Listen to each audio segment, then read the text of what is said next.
You are tearing me apart, Lisa! My girlfriend sucked 37 dicks. In a row? Hey, buddy, you gonna eat that sausage? No, go past this part. In fact, never play this again. Tell me something, my friend. Am I the only one around here who gives a shit about the role? Ladies and gentlemen! Your complete attention, if you please.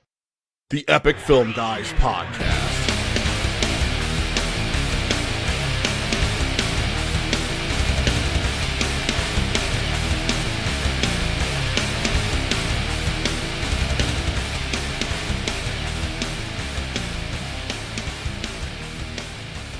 Good morning, everyone, and welcome to a very, very special Epic Film Guys Spotlight on the Jurassic sequels, not including Jurassic World Fallen Kingdom, which we have seen, which we will do our damnedest. We have seen. How am I going to keep quiet about this? How am I not going to talk about it? We got to try to talk about 3 other dinosaur movies for the next hour-ish and not talk about the one that we just saw that we're going to be reviewing for episode 149 of the show. But welcome. We're so thrilled to have you here. I am, of course, Epic Film Guy Nick. And I am Justin, and Nick, you are correct in the fact that we both just saw the new Jurassic movie, because I literally just saw it for the second time like 40 minutes ago. Yeah. And just got home to sit down and talk about these. So it's really going to be difficult. I'm going to do my best to not find parallels between that film and the sequels, or things that connect or don't connect, or it's going to be difficult. But for you guys, this is a special minisode. I've been looking forward to this because there are plenty of franchises and sequels and films that we both love, that we've talked about before, that we want to get to on the show, that we've never actually discussed or reviewed on the show. So this will be a fun time for both of us because, well, it's a really big franchise that we both grew up on, and, well, we haven't talked about it on the show, so... Very, very true. And of course we did, what was it, episode 146? 147, something like that we talked about the original Jurassic Park. That's right, we did. That was a blast. And that was a huge treat, too. I loved it. Love that film. That film is a masterpiece, as far as I think both of us are concerned. It's absolutely amazing. So it'll be interesting to see kind of where this minisode veers in terms of the quality of the varying Jurassic sequels. Many people are very aware of my very vocal opinions about Jurassic World, but we'll get there once we get there in the show. But first, Justin, before we continue on with all things dinosaurs, because we're recording tonight and because we've both got a little something, I gotta know, what are you drinking? I'm back! Puke and rally! Woo! Give me a beer! Well, Nick, I had this beer in the fridge for a couple of weeks now, and I totally forgot it was there. Luckily, I looked all the way in the back where my wife pushed it, and I saw it there. It's Aslan Beer Company's San Saba. It's an Imperial Double Stout with pecan, cinnamon, and graham cracker. It's basically the equivalent of a pecan pie, and it's extremely sweet, but not so sweet where it's just like drinking syrup like a couple of their other stouts of similar nature. It's pretty delicious. I'm not getting as much cinnamon as I'd like, but the pecan is definitely there right up front, and the graham cracker is there as well. Definitely a great dessert beer. I would never be able to have more than one of these, but I'm enjoying it, and it's perfect for tonight. Sweet for a sweet franchise. I know that was a pretty lame connection there. Ooh, yeah, I'm getting lame on the show tonight. But hey, man, what do you have guzzling down your gullet? All right, well, what are you boozing on? Appropriately enough, yesterday at the North Brewery, which you always scold me for not going to the North Brewery because it's about a mile from my house, they had an event called Hold On to Your Butts. I'll talk about it more in the full episode of episode 149 of the Epic Film Guys podcast, but all of their beers were Jurassic Park themed, and I got 2 beers, 3 beers technically, but I got 2 crawlers, and I decided to have this one tonight because it's most appropriate for the Jurassic sequels. This is Paul Kirby's Desperation. This is an IPA, and it's got a nice kind of citrusy, nice tropical nose to it. It tastes like your drinking Site B in a glass. You know, if you were to distill it down, it is a really, really good beer. It's very light. It's very easy drinking. This whole crowler, I'll be able to drink it no problem. It's not super heavy like your beer. You know, I could not even imagine drinking more than one of your beers either. But this, of course, Paul Kirby is one of the lead characters in Jurassic Park 3, William H. Macy's character. And spoiler alert, this beer is better than the entirety of that movie, bar none. So wow. And it's not even like a great IPA. It's good. It's really good and really drinkable. But yeah, that's where we're going to be approaching Jurassic Park 3 from. But we'll get there when we get there. I've got another beer from there, Justin. I can't wait to talk about tomorrow on the show. Like I said, when we do our recording for episode 149. So why don't we do this? Why don't we do this right now? I'm down. Let's let out a T-Rex roar, man. That iconic roar and jump right into it. I'm wearing my Jurassic Park tank top. I'm wearing my Clarion University shirt. That's yes. I mean, I wear Jurassic Park on my sleeve every day because, as you know, I've got Rexy tattooed right on the right shoulder, baby. That's true. So I'm all Jurassic out. So let's do it, man. So let's go back. Let's go back to 1997, man. 4 years after the original film. That's right. 4 years. That's right. Spielberg returning to the chair. And this is his first film that he did after Schindler's List. Man, he took time off. Because making the first Jurassic Park and then jumping right into Schindler's List as he was doing post-production on Jurassic Park. And he won all those Oscars after that. I feel like the man deserved a break. But then he said the next movie he wanted to make was definitely going to be a sequel to Jurassic Park. And rightly so. I feel like it was the perfect time to do it. It had been 4 years. And with sequels, you don't usually want to go past more than 3 to 4 years. I know now, in today's day and age, it's like this trend of doing sequels to movies that were like 20 years ago. And we also have to remember, it wasn't just that they needed to write a script for this, but after the first Jurassic Park film, Crichton needed to write another book. Like there was no sequel book. So they really pressured Crichton to write a sequel to the Jurassic Park novel. And that's another reason why it also took as long as it did. And Spielberg supposedly, through the grapevine I've heard, had some creative input on the book with his meetings with Crichton. I don't know how true that may be, but he really did want to shape his film based on Crichton's work because that's the original literature that gave him the idea to make the first movie. Yeah. But, you know, I'm going to go back in time to seeing this. I remember there was huge hype for this sequel. I remember seeing it opening night. I've seen every one of the Jurassic Park movies in the theater, much like the Batman franchise. I've seen all of them in the theater opening night. And I remember the aura, the feeling in that room. It was just excitement. Everyone loved the first film. I don't ever recall meeting anyone or knowing anyone in school that disliked the first movie. So it was packed house. And upon my initial reaction, I was extremely happy with The Lost World Jurassic Park. Mommy! Daddy! I found something! A British family on a yacht cruise stumbled upon Site B. Now it's only a matter of time before this lost world is found and pillaged. Hopefully we've kept this island quarantined and contained, but I'm in shock about all this. I don't think I necessarily disagree with my initial reaction of the film. I think that, if anything, rewatching this film, and especially I've talked to you about this, I rewatched this film immediately after the first film. Like now, we've had the separation of time. It's been 25 years since that first film. So when you watch this film originally in theaters, you'd had 4 years since the original film, you know, and you get swept up in it again. You kind of get swept up in the whole dino madness kind of thing. I think coming out of the first film, I think a lot of people were probably a lot happier with the second film. Some aspects therein, we'll say, that those things haven't aged as well over time as you get to kind of watch it in context with the first film and then compared to the third film, which we'll talk about soon here. I think there are good parts of Jurassic Park: The Lost World. There are good parts, but there are some woefully shitty parts. And I'll say this. I feel like when I rewatch this film, it feels like a half-baked remake of the first film. They hit most of the same beats that they hit in the first film, and then they slap this King Kong-esque ending on it where a Tyrannosaurus gets loose in a city. A la the ending of King Kong. I mean, this movie's King Kong. It's King Kong. The Lost World is King Kong.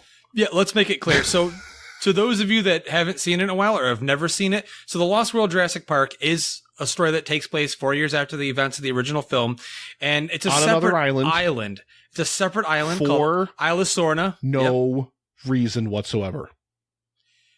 So this is supposedly an island that was a different site, Site B, if I recall, where the clone dinosaurs made by Hammond's InGen have been roaming free in their own ecosystem. All right, which never was mentioned in the first film. And it so doesn't even, at this like, point the in time, logistics of it don't even fucking make sense. Like, why? Imagine like the amount of resources it would take to move some of these fucking dinosaurs from one island to the other once they're, what are they growing enough? Or I don't even know. I don't even fucking know. Yeah, I don't know if they just laid the eggs there after, or if they let them incubate and be born. I don't know. But so at this point in time, we're led to believe that Hammond's health is going nowhere. He's on his deathbed basically. So his nephew's taking control of InGen. And of course, American greed comes into play, and they're going to go over to the island and take all the dinosaurs off the island so they can bring them to a new park in San Diego. Yep. Let's not just waste all that money and time that was spent on cloning the dinosaurs. Let's bring them over to a new park.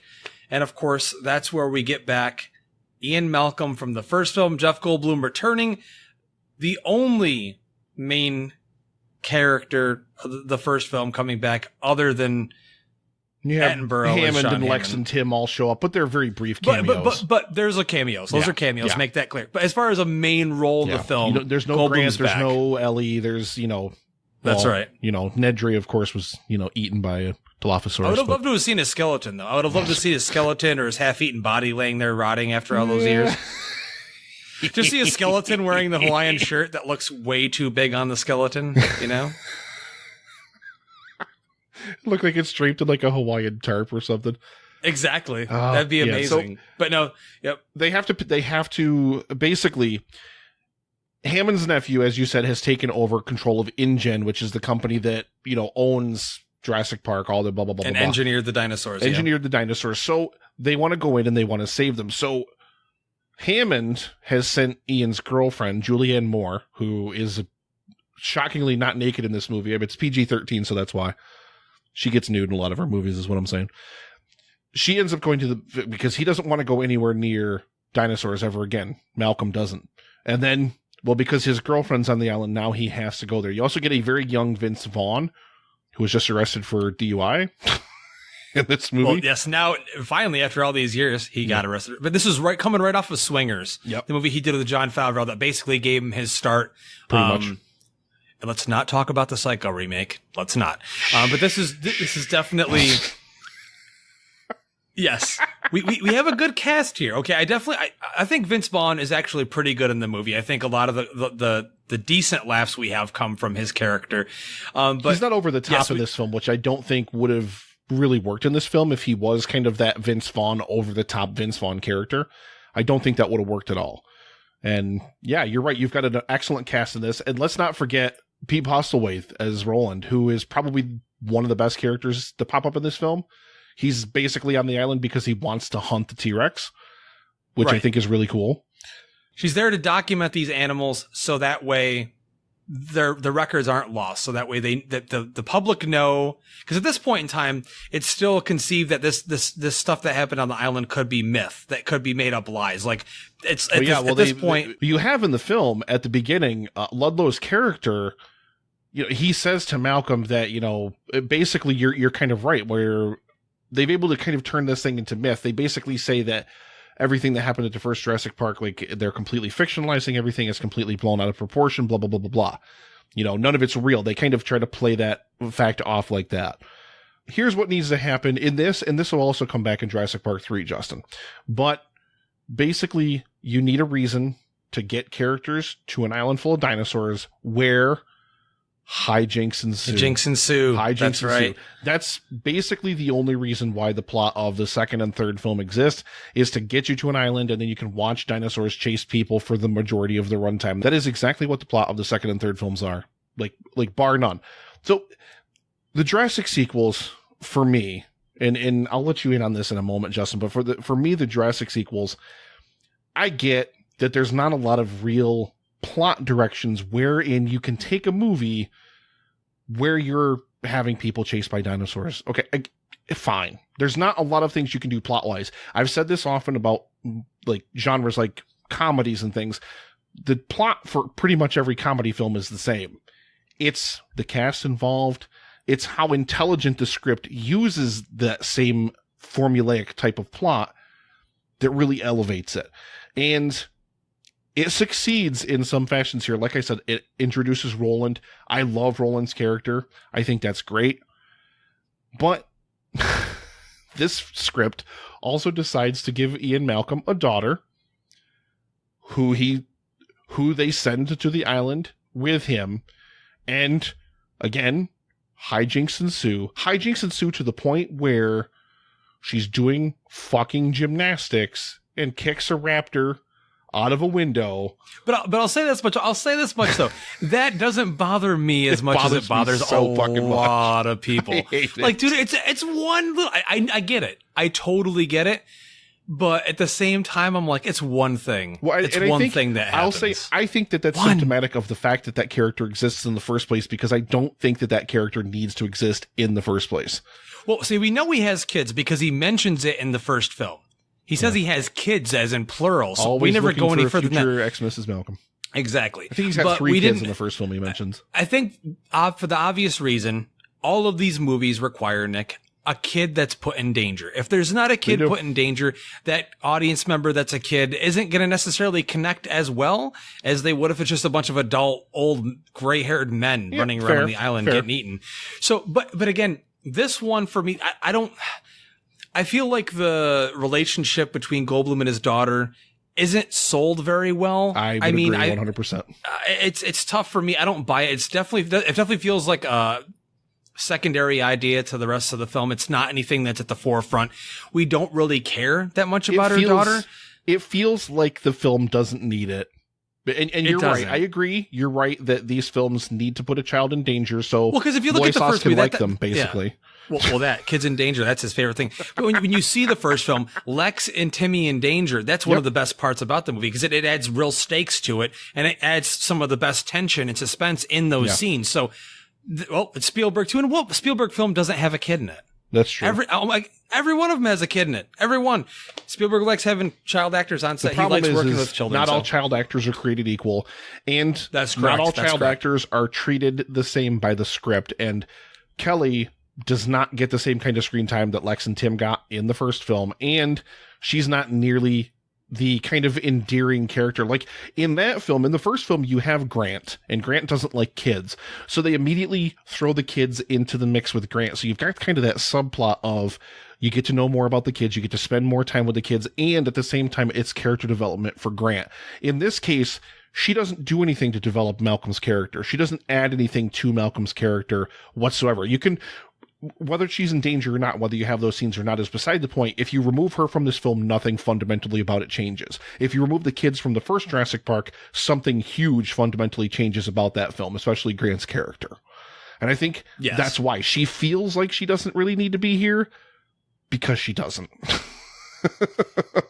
I totally agree with you. That's one of the things that I find that's completely unnecessary about the film, but I understand why it's there. But Nick, I'm going to jump right in real quick here. I agree with what you said. And when you think about any sequel to Jurassic Park after the first one, when they're sitting around, I always talk about this analogy.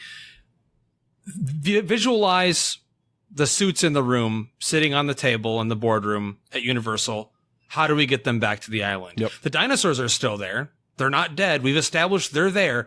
How do we figure out an idea to get them back there so we can have more dino action? Yep. So for me, I kind of give them a pass on almost all of the sequels in that sense, because we know it's the only way. They're not on mainland yet. We'll say that much.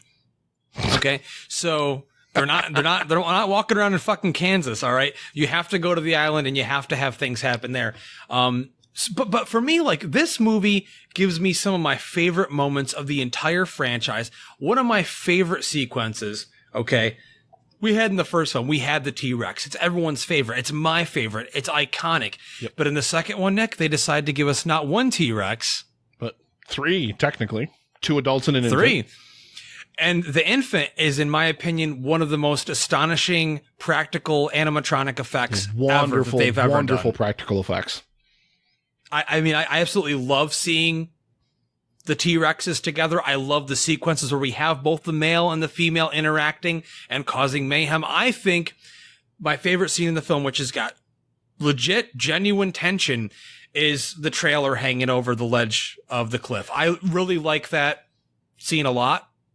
I don't know how you feel about it, but for me, I think that it still has that Spielberg flair to it. Whereas sometimes in the sequels, you know, we have action sequences that just feel wrong. They don't have that flair to them that Spielberg likes to put it. But for me, I think that scene adds genuine tension to the film, and it gives us the same feeling we had in the first Jurassic Park, where there's genuine danger to the characters in the film. And we've got two T-Rexes that are basically knocking this trailer off the cliff. Now, I get it, Nick. I understand that they should have never picked up the baby T-Rex and brought it back to the trailer. I know it's a dumb idea, but it leads us to one of the best scenes in the film. Yeah, I won't really hate on that all that much. And I think one of the most engaging aspects of this film, and I think the aspect of this film that still makes it work on at least some level, is that the dinosaurs, for the most part, like the T-Rexes definitely are teetering more toward movie monsters at this point. The raptors definitely are, but you get to see early on in the film, you get to see the InGen team arrive, and you get that whole sequence where they're capturing all the dinosaurs. Yes. And for the most part, I think that this film, and this is something that we're going to get to when we get to later sequels especially, they still treat them like animals, and there are no protagonist dinosaurs, okay? The dinosaurs ultimately are still just animals that are still just trying to survive. Like, that's their only goal. Like, they just... Like I said, the trailer sequence, it does lilt a little bit into that kind of movie monster sort of thing, but you don't really mind because it makes sense, because you idiots are fucking dumb enough to bring a baby Tyrannosaurus back to your fucking trailer, then you deserve to get it pushed over the edge of the fucking cliff. You know, it works. The justification for it in the plot makes sense. Even when they have to go to the communications place and they have to go through the fucking long grass, the scene of all the raptor tails converging through the fucking tall grass is a great shot. Love that scene. Beautiful shot. There's still some magic in this fucking film. There's still some greatness in this film. But Justin, I think that's what, when you watch this, Nick, I think that's where, when you look at the sequels later on, where that's missing, you know that it's Spielberg. Even though this isn't Spielberg at his peak like he was with the first film, you immediately miss him when we get to the next film. We'll talk about that. But again, this is not his best work. Yeah. This is not nearly on par with the first one, especially like you said. When you watch I don't think it is at a script level either. I don't think that's all Spielberg's fault either. No, but I mean, again, I think that for a sequel to a classic film that was as revolutionary as it was, as many people that love that, I think it serves its purpose, and I think it does a pretty good job. It gives us the thrills, it gives us the fun. Yeah. And personally, you've got annoying asshole characters in this movie, like the dude that is against the little compies and stuff like that, and they end up getting him and killing him and stuff like that. It's all so telegraphed from 1,000 miles away. Like, is it kind of funny and whatever to see him get his comeuppance? Sure, fine. But stuff like that, like, there's not really anything like that in the first film, and I think that that's the direction that these Jurassic sequels go into, is that you start to see more and more of that kind of thing. Where does it need it, I guess is really, really the question. But I want to get to this before we wrap on this film.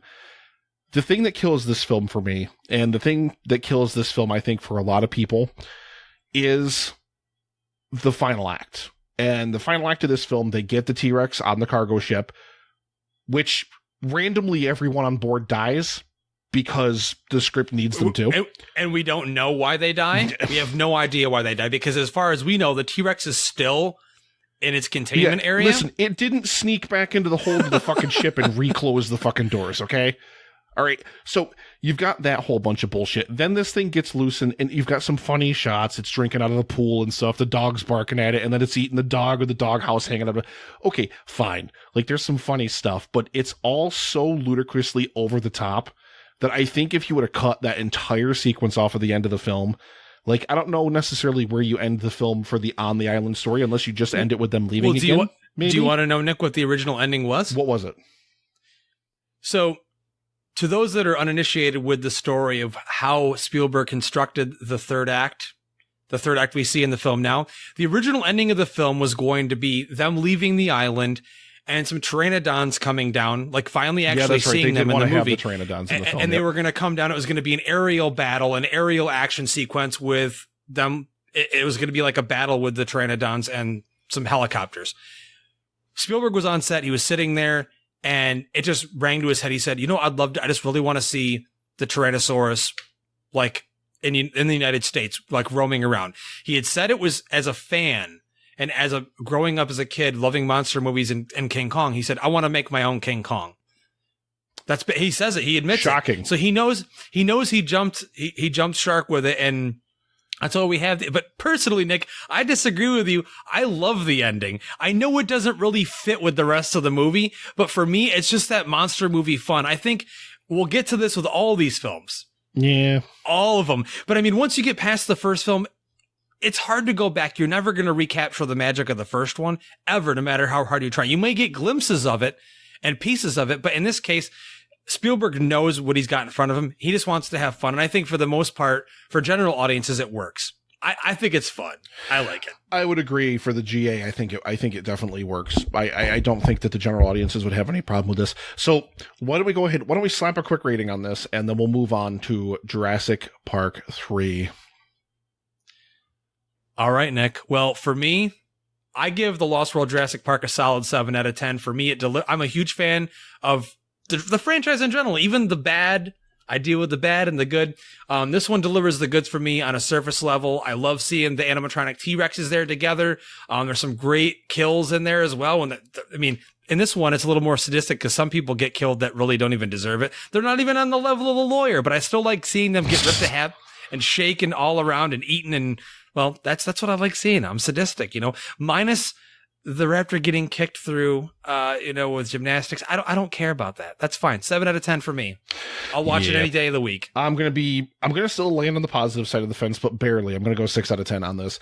Like I said, I still feel like the character of Kelly is completely ridiculous and does not need to be in the film. And the ending of the film, I enjoy like the visual of it. Like if I just watch that by itself and I pretend that the movie before it didn't happen, I'm fine with it. But can I tell you this much, Nick, though? Not to cut you off there. But, dude, this film really is on the shoulders of Jeff Goldblum. If it wasn't for Goldblum, I don't think this movie would be as good as it is because he literally carries the weight of this movie on his back. Well, this is where our very own Loy Sauce would probably disagree because our very own Loy Sauce is on record as saying that this Malcolm and the Malcolm in Jurassic Park 1 are not even the same character.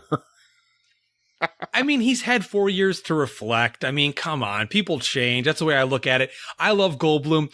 And at the time, he wasn't like a huge star, but seeing him in a leading role like this, for me as a fan, I love him. Yeah. He's one of the biggest parts of this franchise that rules. I do agree to a degree with Loy Sauce that I don't think he's necessarily hitting the same character beats. Like, he doesn't have that same kind of neurotic kind of chaos, everything is chaos kind of mentality. He's not as much of a pretentious scientist. Well, definitely not. Yeah, he's not the rock star as he is in the first film. And he's not trying to stick his dick in everything either in this one. That's true.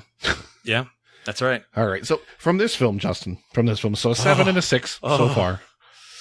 We're going to move on to a film that I watched again for the first time in quite a while, and holy fuck, Jurassic Park 3 is terrible. It's bad. Bad. A proposition I'd like to discuss with you. I've chartered an airplane to fly us over Isla Sorna, and we'd like you to be our guide. We'd love to make a contribution to your research here. It could almost be paradise. My God, I'd forgotten. We have a landing strip up You ahead. cannot land on this island. Oh my God!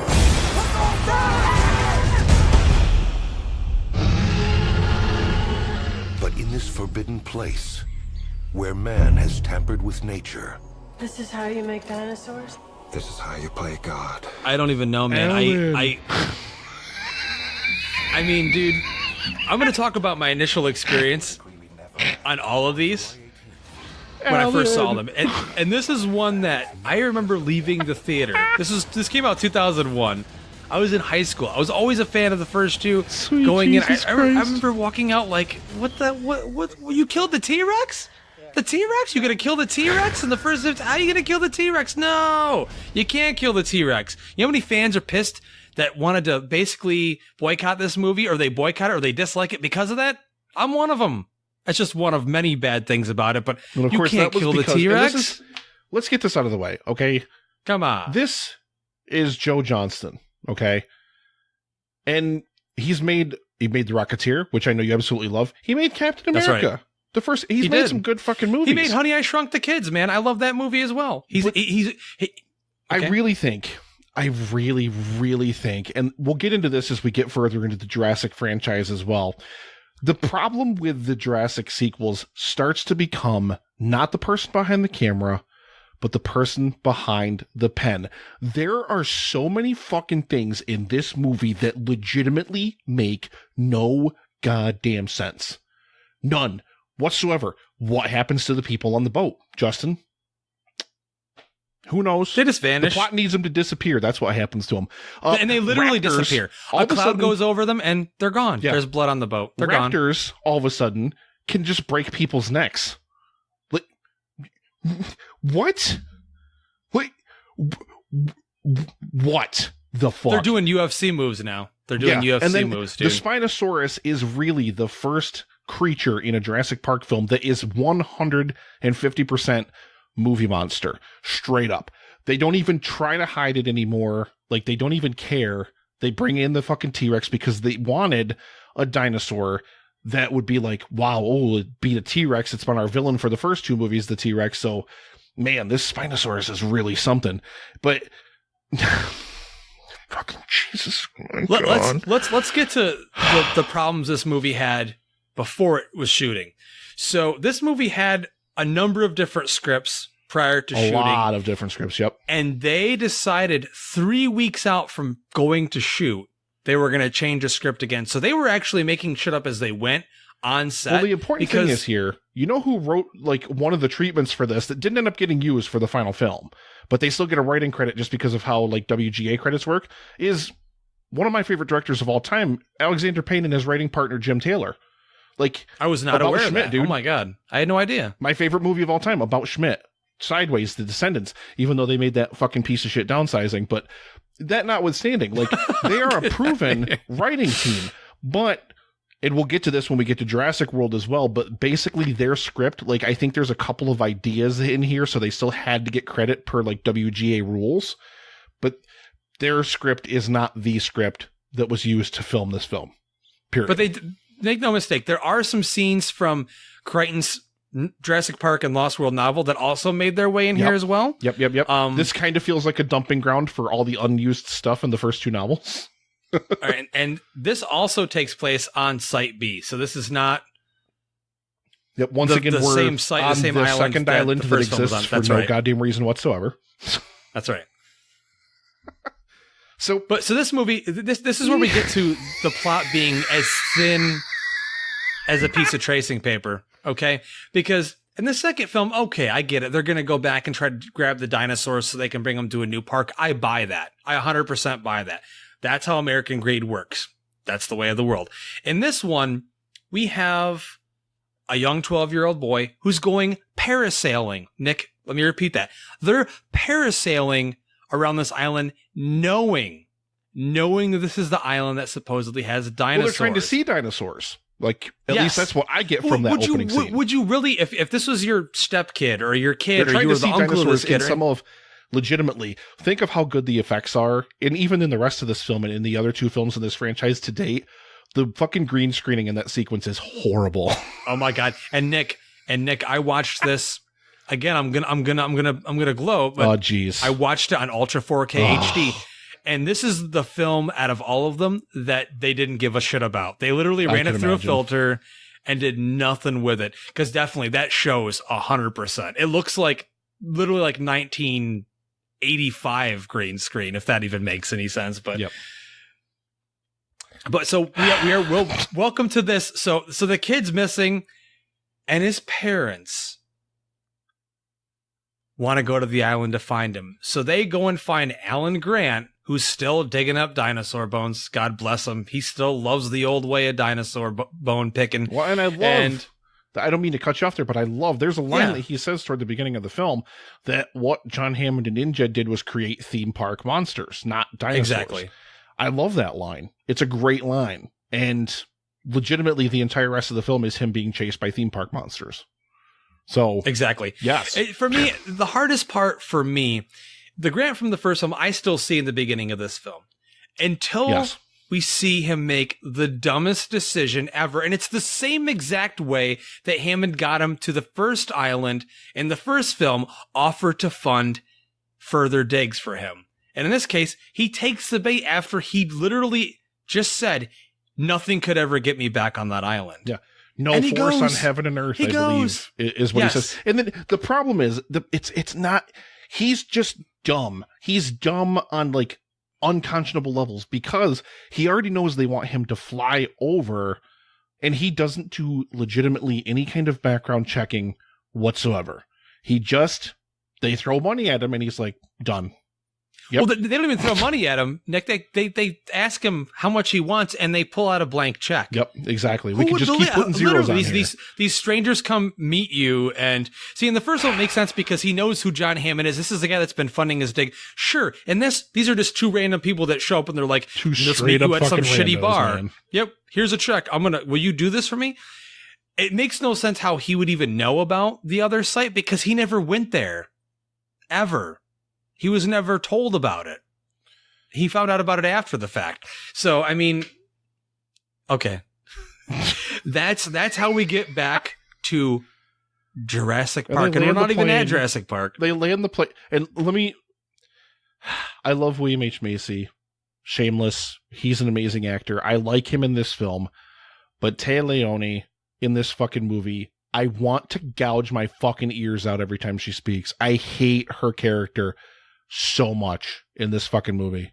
So much. Eric! And then there's this whole side quest of where they're trying to like, the parents are going to kind of rediscover their love for each other. And the fucking kid survives somehow 8 weeks on this fucking island, doesn't get eaten by any dinosaurs, has T-Rex piss somehow, has all these fucking smoke grenades and weapons and all this fucking food and everything. Fuck you, movie. Make sense.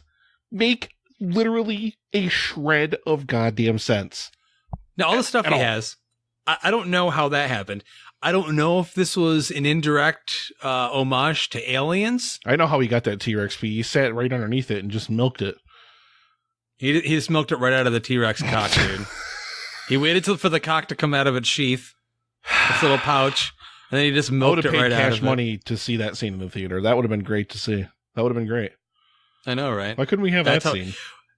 And when Grant asks him, how did you don't, it was almost like you don't want to know. Yeah, you don't want to know because the screenwriter can't think of a good reason why. And then it doesn't even end up mattering to the plot of the film anyway, so it's kind of pointless. Let's talk about one of the most dissatisfying things about this movie. You actually cast Laura Dern to be in a Jurassic movie in a small role, and you do nothing with her. And this is something that Loisos brought up, and I know he would love to actually speak for himself on this. But why couldn't Ellie and Grant be together in this movie? Why couldn't it have just been him going off and doing it on his own and her just staying at home with the kids? It would have made sense. Like, why did they not have to be together? As fans of the franchise, sense. I mean, granted, we get the scene of him playing with her kid at the beginning of the movie, but they're not. She's married to somebody else. They're not together. Like,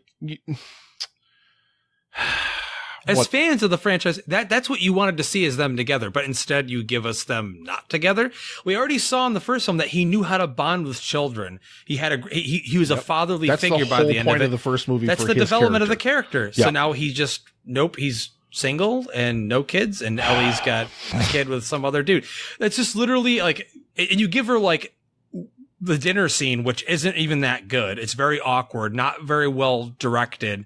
The dialogue's stifled and weird, and then you have her later on in the movie. Plot points into this film that legitimately like they wanted to have this whole plot about the raptors in the movie with the fucking eggs and shit. So they take this whole thing of like the resonating chamber, the fucking resonating chamber in the movie. All of a sudden, the raptors can talk to each other for whatever reason, and there's no precedent for this in the prior Jurassic Park films, mind you. That's neither we here knew nor they, there. well, Shit happens, we knew they communicated, but not on the level of they're saying not on the now. level of in this film, no. But then, of course, they have to take those several, because Grant has a theory about raptors that they know how to communicate because of this resonating chamber, blah, blah, blah, blah, blah. And, of course, they have to prove that right several times over the course of the film. But then they've got, at the end of the movie, Grant blowing into it and somehow disorienting the raptors. It doesn't sound anything like they sound at all, whatsoever. It sounds like a dude blowing into a fucking tube. I mean, to be fair, though, Nick, people use animal calls like a turkey call all the time. That doesn't really sound like a turkey to me. I just make it's it plausible. Sound more That's like... plausible to me. That's plausible. I mean, that to me doesn't bother me as much. I also don't mind seeing raptors snap necks, even if they are just doing UFC moves. So fucking I don't stupid. care. My God. But let's talk about the big bad in this. Let's talk about it a little bit more, because the one thing this movie does do right. I have to give it some credit, because this is still at a time when they did want to still put practical effects in here. And I think that the practical effects of the Spinosaurus blended with the CGI is still very well done in a lot of scenes. The film still has one of my favorite scenes in it, which was supposed to be in the original Jurassic Park, which is the boat scene. Yeah, it's in the original novel, yep. That's right. And it was originally supposed to be a T-Rex, but in this case, it's a Spinosaurus. And it's probably the one scene that I actually legitimately like in the movie, which is them in the rain. We love seeing dinosaurs in the rain. And the Spinosaurus is trying to attack and kill them while they're on the little boat. I really do enjoy that sequence. I think that's probably, for me, like literally the only thrilling aspect of the film. I do like when they get to the Pteranodon aviary area. I think that's something that they wanted to do for a while in the films, is bring those, even though technically I'm not sure if those are dinosaurs. I know our resident Kaiju expert, Robert Moreno, would be able to tell us, because he's a huge dino expert. But it's just still an interesting sequence. It's got some good atmosphere. I like the way it's shot and everything. But the only problem with that is it leads us to believe that the Billy character, who just wants to steal raptor eggs and make money, we have to have that greedy character. It's not a Jurassic Park movie. But then he lives at the end. Spoiler alert, he lives. Yep, he makes it. Damn it. That's not a good... I want to see that dude eaten. This film, what it does is it just takes script shortcut after script shortcut after script shortcut to basically present you with a series of action set pieces wherein people are chased by dinosaurs, and it's just tied together by the shittiest, most thinly veiled plot of all time. And it's just bad. It's just not good. Like, especially given the time that has passed and you've been able to watch these films numerous times, reflect back on it, think back on it and everything. It's just... Even up until now... Even up until now, this is one that I never owned in my collection, Nick. Not on Blu-ray, not on DVD. I never bought it. The only reason I own it now, and you'll own it too, if you listen to our Fallen Kingdom review and you win that digital code for the entire set, is because it came with the set. It's a set. I didn't ask for it, but it's there, so okay, I'll take it. It's part of it. For me, you're giving it a 4 out of 10. I gotta stay lockstep with you, man. I mean, I probably enjoy a couple of sequences a little bit more than you, but this is not a movie that I'll ever willingly go and put it and say, I want to watch this movie. It was hard to get through it, even on Ultra 4K HD, and when I watched it initially in theaters, I walked away disappointed, and that disappointment still stands now. It's so dumb. And like seriously, like the script, it reaches certain points where it just needs the plot to happen, so it just straight up ignores things like logic. Like seriously, like what kills the people on the boat in the beginning of the movie? No idea. None. The script kills them because they needed to die. Period. That's the kind of writing that you get in this movie. And when you have movies that are written as lazily as this, that's why you get pieces of shit like this movie. There are some wonderful effects in it. There are some memorable scenes, but Justin, we've got to move on. I still think the raptor stuff in it is good too. Yeah, I'll just say that as we end that. We're going to move on to jump ahead 14 years. I don't want to. You can't make me. 14 years. Not doing it. That's how much time there was between Jurassic Park 3 and Jurassic World. Evacuate the island.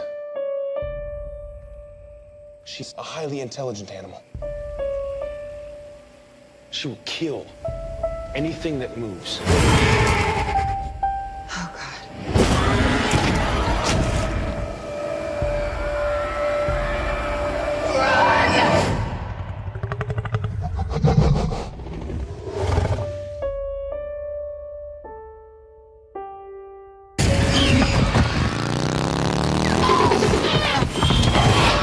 The film was released in a world filled with comic book movies and superheroes hitting the big screen every few months. It came at a time when I think audiences were yearning for something a little bit different, for another franchise to hit again, much like Star Wars did later that year. Jurassic World hit theaters in June of 2015, Nick, and it had the biggest opening weekend of any movie of all time. Up to that point. Yep, it did. And up to that point, yes. That movie, and it's fascinating to read about it because there were scripts for a Jurassic Park 4 or Jurassic Park sequel all the way back as early as like 2003, 2004. It just constantly kept, like, Spielberg wouldn't approve scripts. He was like, no. Different elements from some of those scripts end up making their way forward into Jurassic World, into what will be Jurassic World, including the motorcycles, an open park, all those different elements eventually make their way in here. They're credited for the script, Justin, and they're responsible for a franchise that both you and I adore, and that's Rick Jaff and Amanda Silver, Rise of the Planet of the Apes, Dawn of the Planet of the Apes. Absolutely amazing writers. But again, when Trevorrow comes in as director, Jaff and Silver deliver a script, and basically Colin Trevorrow and Derek Connolly completely rewrote the entire thing. They kept some of the ideas, but kind of like Jurassic Park 3, Jaffa and Silver still have to get a writing credit because of WGA rules, but really, this is all a script by director Colin Trevorrow and Derek Connolly. So, fans of this show know. Now, Justin and I have been pretty good in terms of Jurassic Lost World. The Lost World, I'm a point lower than Justin. Jurassic Park 3, we're the same. Jurassic World, we vary wildly in terms of our ratings for this film. Justin, tell us what this film's about. Okay. So this is about a functioning park where living, breathing, live dinosaurs are on display. It's basically like a huge zoo. It's a theme park. Think of Disney World, but with dinosaurs, where you can go and you can ride on the back of a baby Triceratops or a Stegosaurus, and you can see a Tyrannosaurus eating a goat if you throw a flare at it. This is what we would like to believe as a possible reality, because these animals lived on this planet for millions and millions of years until 65 million years ago, they were wiped off the face of the planet. This is the movie that gives us what it would be like to be at an actual theme park with dinosaurs. This realizes the vision of John Hammond from the first film. And we're back to Site A now. We're back to Isla Nublar. We're Isla Sorna, that whole bullshit. Site B, it's sort of referenced in the film a couple of times, but basically the events that took place there are really kind of irrelevant to this film. They don't really have much of a bearing on it or anything like that. So we basically get to, you're right, Justin, we get to experience the entire fully functioning park. And by this point in time, the park's been open for a few years. People are just tired of dinosaurs. And this, I love this social commentary in here that Trevorrow layers in here. People have seen dinosaurs for a few years now. Nobody gives a fuck anymore. Blah, blah, blah. They're dinosaurs. Ooh, wow. Who cares? They're dinosaurs. Because Nobody gives a shit. That's how the public would be, 100% honestly, correct. I feel like. 100% correct. So they decide to genetically, and all these dinosaurs are genetically engineered anyway, but they decide to genetically engineer a new, completely never existed before dinosaur in the Indominus Rex and open it. The Verizon Wireless presents the Indominus Rex. I also love the commentary. There's a reason why I'll be nice to this film in some ways, because I love the social commentaries that Trevorrow layers in here, especially in terms of product placement. That was they did that deliberately in this script. Yes, they definitely did. Because they wanted it to be like, this is kind of corporation. I mean, dude, we even hear like Pepsi-saurus, and I love those little tidbits of dialogue. Think of fucking football stadiums nowadays. Like, all of them used to be things like, the Giants Stadium, for instance, used to be the Meadowlands, but now it's MetLife Stadium. Corporations own all this shit. So that kind of idea was definitely built into this script. And I love all that stuff. So they decide they're going to unveil this new genetically engineered super dinosaur that never existed before.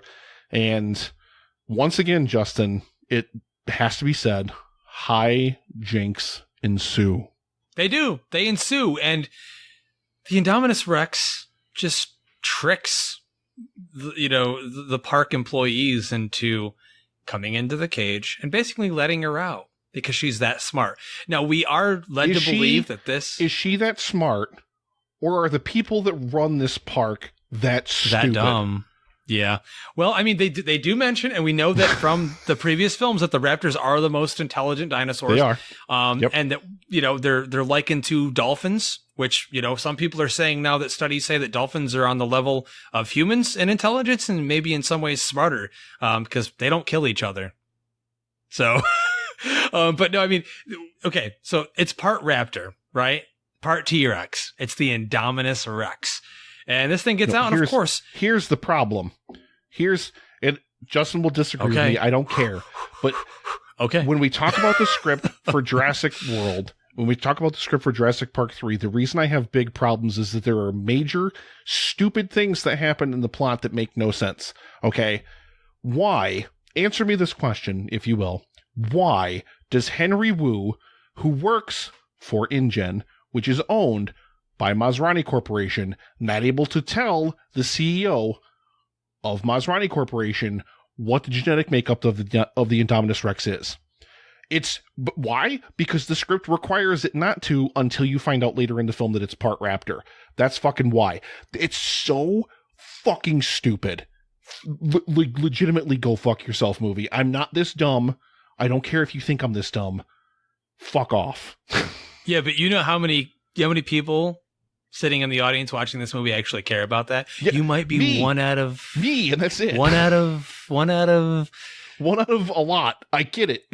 But for me, that's the kind of thing that breaks a movie for me, because it's like, well, wait a minute. Who do you get your fucking paychecks from, Wu? You get them from Masrani Corporation. So, like, I'm not at liberty to divulge the genetic makeup of the Indominus Rex. Go fuck yourself. Yes, you are. You worked for this motherfucker. Like, oh, God damn it.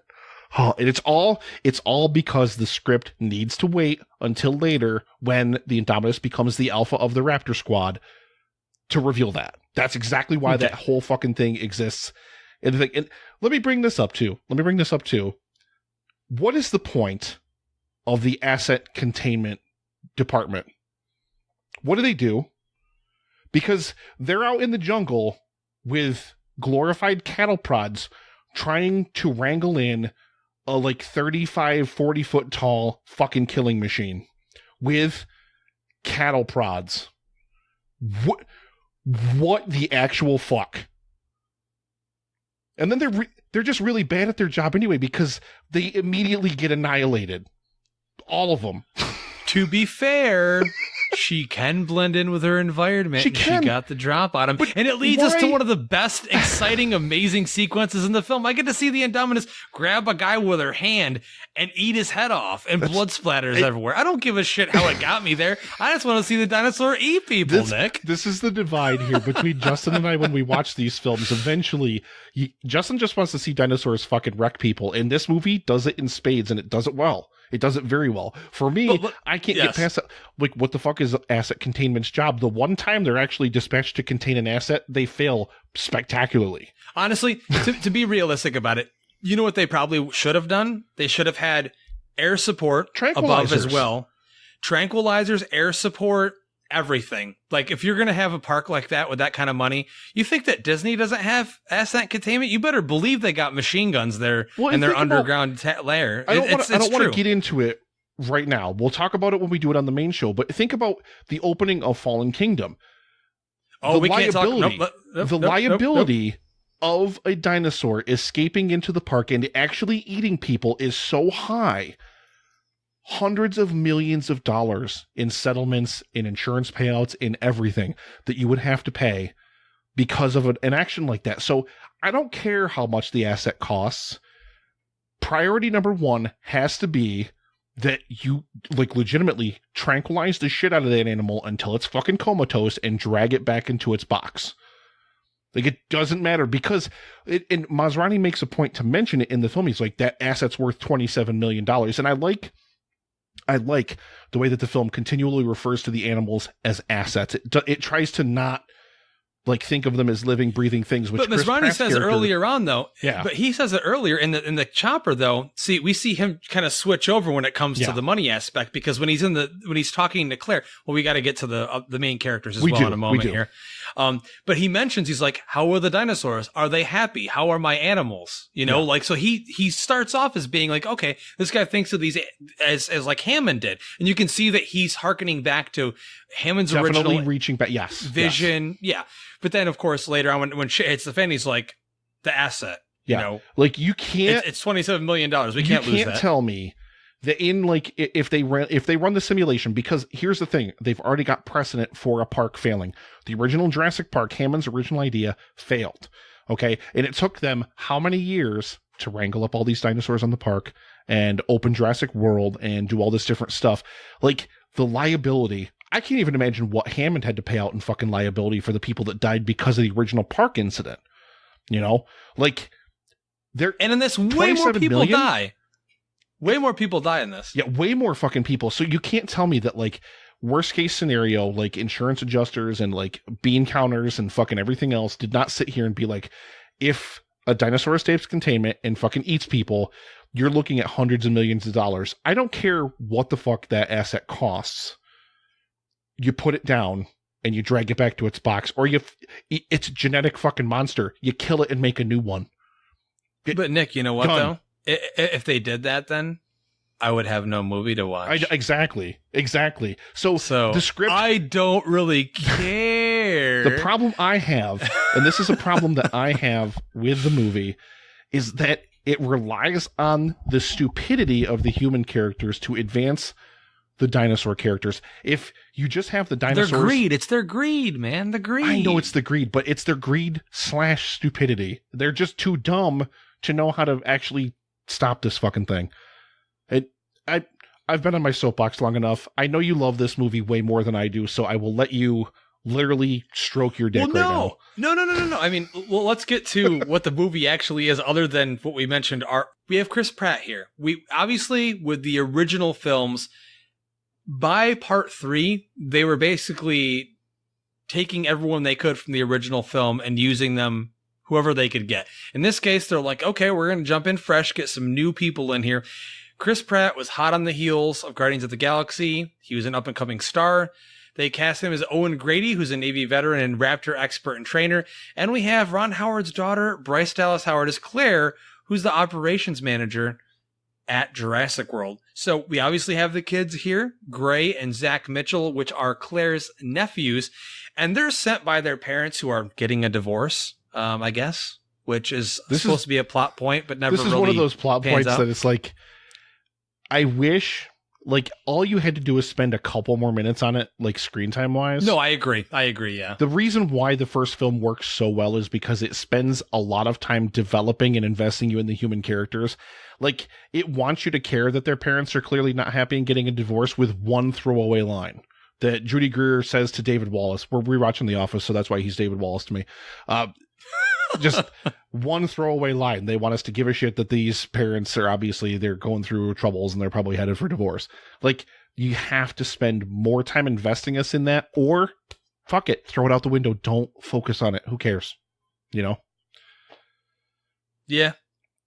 But dinosaurs, Nick. Dinosaurs. But I hate you so much. So these kids are going to the park. They're going to meet their Aunt Claire. She's too busy because she's so focused on her job. She actually forgets how old the kids are and what time they should be going to bed. So she makes her assistant, some hot British chick who doesn't give a shit about anything, watch them. And to add into everything, Chris Pratt, like I said, he's our main character that we're following here. I think he's good though. I think our initial worries, I remember when we talked about the trailer, when the first trailer landed, and then we got an actual scene from the film, and I can remember talking about it with you. We were worried that it wasn't going to work because it didn't seem like they had good chemistry, but I feel like Pratt definitely carries the film well. I think that the comedy aspects work well. I think the one-liners are good. Yes. Yeah. I mean, and especially when we get to Fallen Kingdom, I'll compare the two definitely. Because I feel like for the most part, this film has the fun elements. It's got the scary elements. And And, I feel like the chemistry between Howard... You've got... Exactly. The Hammond Creation Lab. Mr. DNA shows up in a brief cameo. The statue of John Hammond. You get... And especially in this script, even though it's ridiculous that they could start a Jeep with fucking 25-year-old gas in it, you get to see, the original visitor center. The original visitor center, yeah. Which tingles those nostalgia boners. I mean, I love that scene. I mean, I don't know what fan could watch that scene. I don't know how you wouldn't love that scene. I don't know how you wouldn't. It's just, that's what I'm saying, made ridiculous by the fact that they started a Jeep with 25-year-old gas in it. Who's thinking about that other than you, Nick? Me! Exactly. That's the problem. That's what I'm saying. I think too much. You're the one guy. You're that like one guy in that packed theater that's like, but that gas is 25 years. I am the one person that goes to see these movies 25 that can't turn off his brain. But you don't have to turn your brain completely off. So, listen, we've been talking about this film for a while now, and I can't believe you haven't even brought it up yet. Haven't said a fucking word one about it. Raptor Squad for life. Hashtag Raptor Squad for life, motherfucker. I love the Raptor Squad, and blue is my favorite. Oh, God. I want a lunchbox with blue on it. I want it when you open it, it makes the Raptor sound. I love blue. I love Raptor Squad. I think it's awesome. I really think the idea of... I don't understand why they're in the movie. I said it then. Nothing. For now. Fan service. Fan service. Well, besides fan service, they don't have a purpose in the movie. They're not a park attraction at all. They just exist on their own, off to the side, doing their own thing, whatever. Like, they don't... There's no reason for them to be in the movie. They have to be in the movie because they're one of the pinnacle points of the first film. I hate you. They're so great much. in the second film, and you. even in the third film, they're shoehorned in there, and they're still fine in that one. Even though you don't like the whole scene at the end with the frickin' whatever the hell, it doesn't make any sense to not include them. And the fact that they snap people's necks in the third movie. Think about it. They Think about it, Nick. That dude. They just fucking literally knock him down, and fucking the one raptor grabs him by the head and snaps his neck. Like, if they had Jurassic World, if they made this movie and raptors weren't in it, you know how many fans would flip the fuck out. Where are the raptors? I know. Why wouldn't they re-engineer the raptors? I mean, we still know after the third film, these dinosaurs aren't gone. They're still there, dude. They're not dead. So, well, what about the raptors? Gotta have raptors. And it is fan service. And for me, I don't care. And I like that interaction because it's realistic. With large predators, we have lion tamers, we have tiger trainers, we have people that work with large predators, bears. It's been happening for 150 years. People have been doing this with these animals. So for me, it definitely takes away that mystique of the raptor because for me, the biggest villain of the first Jurassic Park is not the T-Rex. It's the raptors. Yep. It's nightmare fuel, dude. Those things are scary as hell. And I love the way they're done in the first film. And you never get that back in any of the sequels. So for me, I'm already past that point. I've already seen the raptors in 2 other sequels. I'm cool seeing them in this. And one of my favorite scenes in the entire movie, I get a giant nerd boner from this scene. Every time it comes on, Nick, I get goosebumps. When I see Chris Pratt riding on a fucking motorcycle, going through the jungle, the raptors run next to him, and they're like, eh! I'm like, oh my God, I'm in heaven. I love this. I want to tattoo that on my back. Oh, Jesus That's how much Christ. I love that. Oh my It's God. the coolest shit ever, man. That was one of the big trailer money shots, of course. Nick, what kid watching that movie would not want to be on a motorcycle riding next to velociraptors? Oh, fuck. I don't even really have a problem with the fact that they can train raptors in the film. That part of it doesn't really... The problem I have with the raptors is that they're not a park attraction. And, like, you have Chris Pratt's character who is rearing the raptors and training them and whatever. But for what purpose? Like, we know that InGen comes in, like, which Vincent D'Onofrio also works for the same fucking company. What? Holy fuck. The corporate structure of Maserati and InGen is so fucked. But anyway, he comes in and he wants to use them for military purposes and everything like that. And Chris Pratt's like, no, we won't allow that. Like, but what is the purpose of keeping the raptors in the first place? Because they're not a park attraction. Why are they even there if you're not fucking using them for this purpose? Just to prove that research. I feel like that to me is so also InGen plausible spent, at a lot of zoos. Engineering these fucking raptors just to prove that they could actually train them? Well, there's only 4 of them, Nick. There's only 4 of them. I mean, but they're expensive fucking animals, man. And going back to the first film, You go back to the first film. Alan Grant asks Wu what question? You bred raptors? And we get a nod out of Wu. Let's talk about Wu. Let's please talk about Wu. Because when you watch that first film, would you ever think that he'd become some kind of evil, maniacal, crazy geneticist? Almost mustache twirling. Almost. He almost gets on that level. He almost gets to that level of cartoonish. And like I said, this is the biggest problem I have with the film. I get it. All you want to do is you want to have a plot device that causes dinosaurs to escape, hijinks ensue, people get eaten by dinosaurs, and you want to have fun action set pieces. I get that that's your formula for a Jurassic Park movie. That's fine. The problem is you have to make the script not insulting to anyone with even the most basic level of intelligence. Henry Wu stands in the fucking laboratory and says, I'm not at liberty to divulge the genetic makeup of the Indominus Rex. Bullshit, you're not. You're talking to the dude that gives you your fucking paychecks. Like, why the fuck do you have was there this clause that you signed in your contract that says I'm allowed to work for you but not tell you the work I'm doing for you? That's bullshit. 1,000 fucking % bullshit. There is one line that he says, this is some bunch of bullshit that Colin Trevorrow dreamed up in a bathtub with his dick in his hand. Period. There's one line that he gives Wu that I really love, and it's basically a call out to all the dinosaur purists that are like me. These animals would be covered in feathers. The T-Rex would have head feathers. No one wants to see that. No. I understand that. I've done my research. I've watched a lot of documentaries. More teeth, which is also the name of the breakfast stout I had. And he says a lot of these animals wouldn't look like they're supposed to, but which you wanted theme park attractions. That's because there have been so many advancements in paleontology in the past 25 years since the original film came out. It's a good way to explain why the differences are still there. Yes, I actually like that.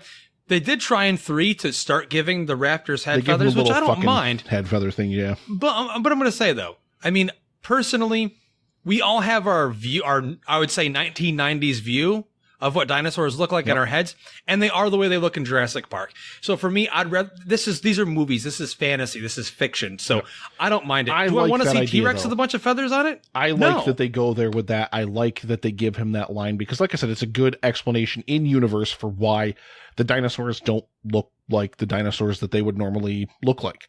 I like that. Yes. I just don't include that scene in the script because for me, it is film breaking. It is that bad. This is why don't they move next to the waterfall levels of bad in a quiet place? Oh, shut up! You know how much shit you're gonna get for mentioning that all again? Of it. Literally all of it. Caleb gave me shit for it last week on the show. I don't care. I'm going to tell you this much though. I really, for me, as a fan of this franchise, coming in, I do look forward to seeing what they're going to do with the dinosaurs. And for me, I love the Indominus Rex. I love the design of the animal. I love the design. I love what it does. I think it's badass. Every scene when it's doing crazy shit and it's causing mayhem, I love it. And it's got that sense of menace that you get from the original dinosaurs in the first film. And you know what? The other thing I want to mention about this movie, and I don't want to go over too far in this because, but I'm saying, I was going to ask you a quick question. So go ahead, sure thing. When they first go to the Indominus paddock and they think that it's missing, why don't they pull up the tracker? Until after they already go into it, mind you, they don't pull up the tracker. But just again. The script relies not on the intelligence of the dinosaurs, but on the stupidity of the people that are watching the dinosaurs. And that I have a huge problem with. To be fair. Get out of here. To be fair, Jurassic Park relied on one man for all of it. And he was not trustworthy. And they already knew he had financial trouble. So... And he just didn't know how to fucking drive a Jeep in the rain. So... I mean, but just saying, Nick. He's used to driving a mail truck in the city, Justin. He can't drive through the fucking jungle with a goddamn fucking... It's fucking Newman. Newman can't do anything but deliver mail, okay? Remember, and as Newman says, on Seinfeld, we don't work in the rain. So... There you go. You have it there. There you go. But no, for me, as we close out our thoughts on this movie, for me, I feel like, Nick... the whole idea of having it at a working, functioning, operational park. That I love. This is the closest thing for me as a fan to getting back to that original magic of the first film. I think it comes the closest in that sense. And for me as a fan, when I rewatched it recently again, I didn't lose that. Now it's still, none of them can ever live up to the original, but I feel like they definitely put a lot of care and effort into trying to get it to that point where it's got the nostalgia to get you there, but it's still, it has that sense of awe and wonder of like you being as a viewer watching the animals. This is what it'd be like to be at a park with dinosaurs. Yeah. And I really love that. And the ending scene for me as a lover of monster movies and dinosaurs is one of the most entertaining, fun, energetic scenes of any of the sequels. I can't tell you enough. Anytime they say open paddock 9, and you open it, and then the drums go, and it builds up, and then you see the Tyrannosaurus. It's the Tyrannosaurus from the first movie, and they never went back to that in the other ones. This is the one from the original. You see the raptor scratches on her neck, and she comes out. She's a little old, and they bring her in to fight the Indominus. For me as a fan, you see her crush through the Spinosaurus skeleton for fan service to say, hey, all you fans out there, we knew what you were thinking about Jurassic Park 3, right? here's the payback. And that scene for me is gold. I love it so much. It makes the whole film for me. And then great. And of course you get the raptors involved in it. Blue gets involved and everything. It's great. And then the ending, when you don't even expect it coming, Nick, tell me that it's not great that the Mosasaurus comes out and grabs the Indominus and pulls it down. When would you ever expect that? It's definitely an awesome surprise for fans. You know, so for me, it gives the goods. It delivers the goods. I see awesome dino action. I get what you're saying, dude. I don't disagree with you 100%, but for me, Jurassic Park movies, it doesn't affect you the same way that it affects me. That's the difference. It's not that you don't even have the same problems. Like, you understand that I think that they're problems. You understand where I'm coming from, but it doesn't affect your enjoyment of the film, whereas it does affect my enjoyment of the film. I think that's you know what I do, Nick? When they come up, I just plug my ears and I close my eyes. That never happened. What are you talking about? What the fuck? I want to get a job on the Jurassic World Asset Containment Unit because, man, their job is pointless.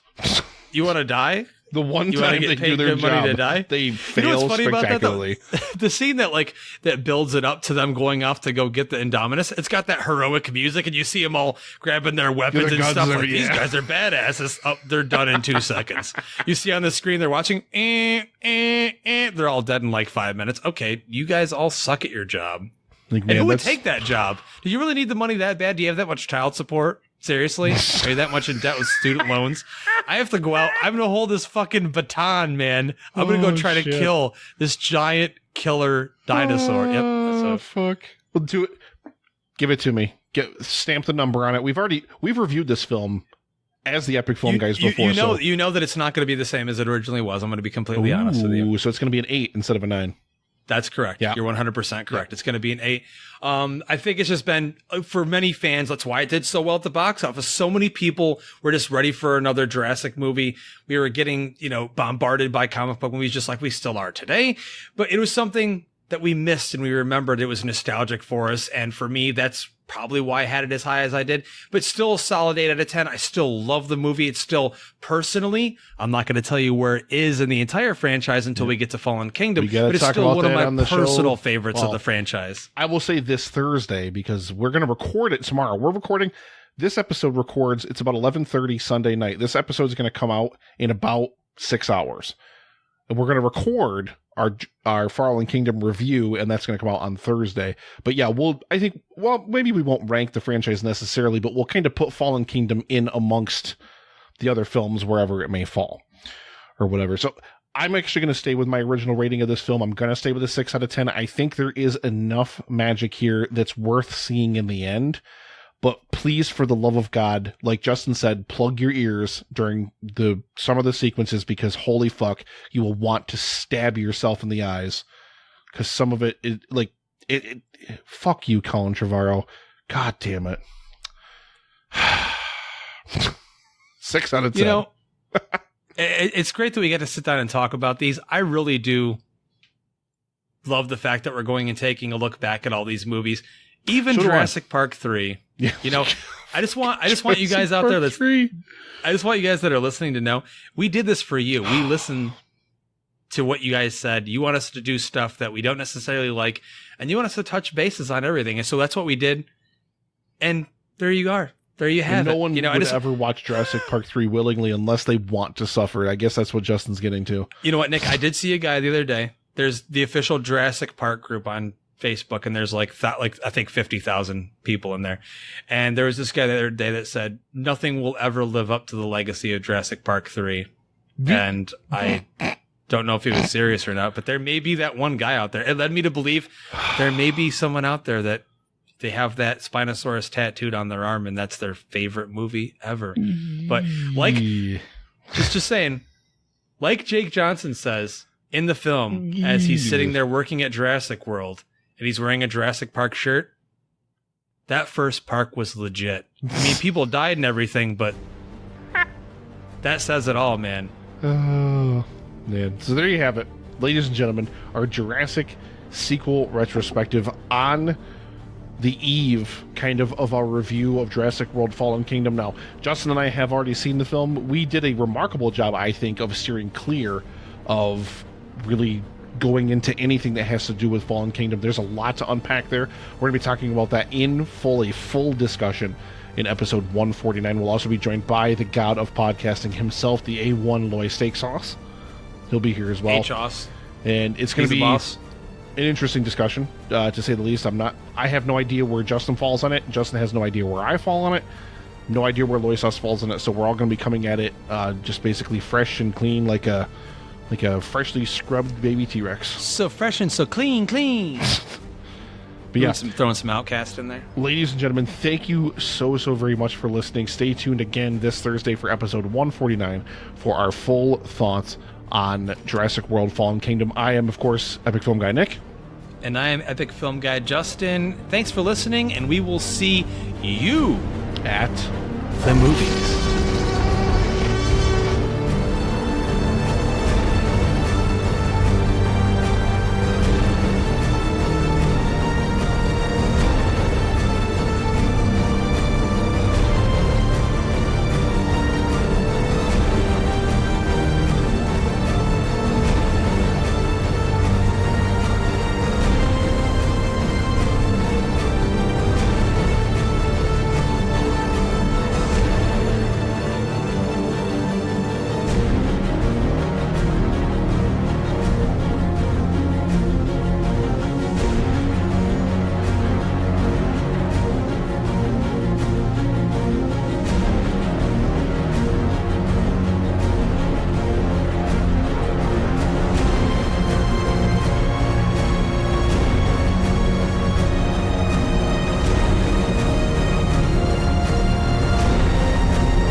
Life cannot be contained.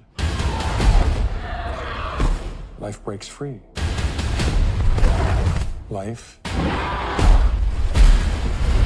finds a way.